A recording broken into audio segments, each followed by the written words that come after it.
Good morning, everybody. Sorry for the patience I required from you coming down from the gallery. For next year, I would recommend to have all parliamentarians on the same level in this beautiful parliament. Since parliamentarism will be part of the solution, this will be my approach all the times. Excellencies and distinguished colleagues, I'm in particular happy to see Jaroslav again.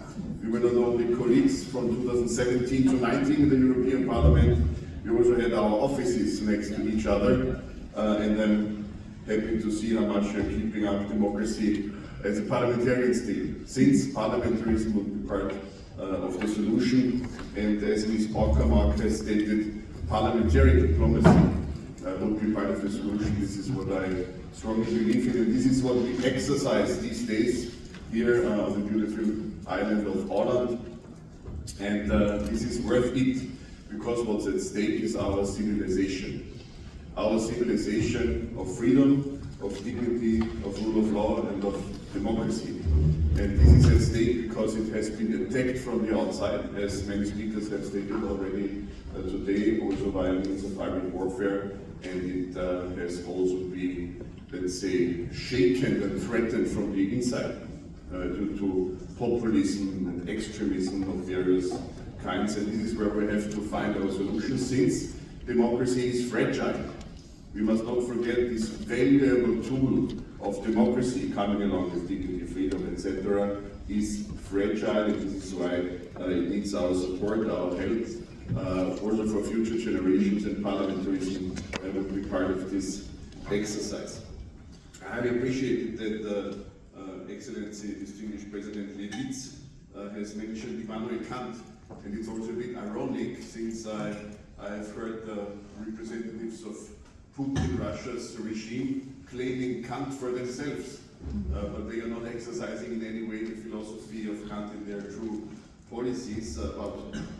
Kant is speaking about freedom, as President Levitz has stated, and he has also added the dimension of reason.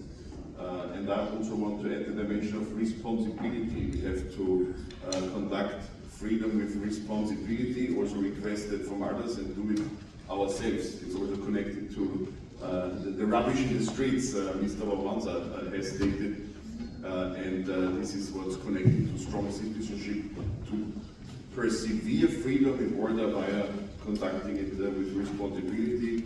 In the word responsibility, there is the word to respond, the word of response included, and it means that we should be able to respond what we have done with our freedom, what we intend to do with our freedom, how we want to strengthen the freedom, especially when it comes to the defense of this freedom against all these threats. And Mr. Wawanza has also stated the steel war on our planet. And this is one dimension of the many economic dimensions that come along with the very issues we discussed today. We must not shy away from seeing the matter of fact that actually Europe had a growth rate since the pandemic of 0.5% a year on average.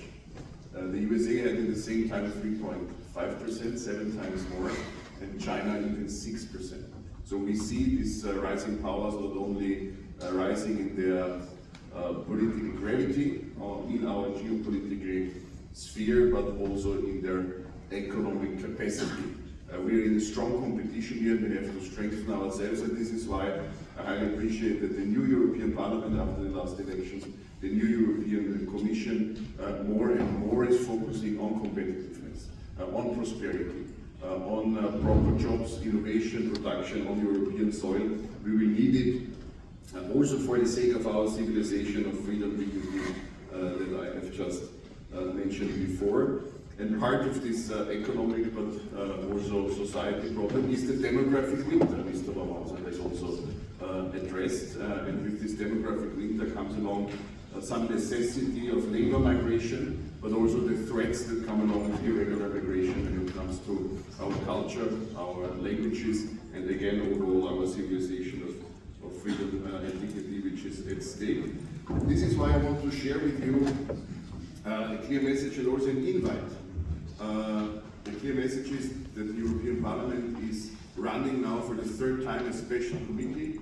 In the last mandate it was called Special Committee Against Foreign Interference. In this very mandate it's called EU Democracy Shield mandate, EU Democracy Shield Special Committee, and this is tackling exactly the problems we have discussed today of hybrid warfare, of disinformation. By the way, the expression of disinformation, I only think, is already pretty euphemistic. It's a nice diplomatic expression for what always was and remains and will be lies. As Mr. Mandl has also stated in his speech and again emphasizes now, it's lies.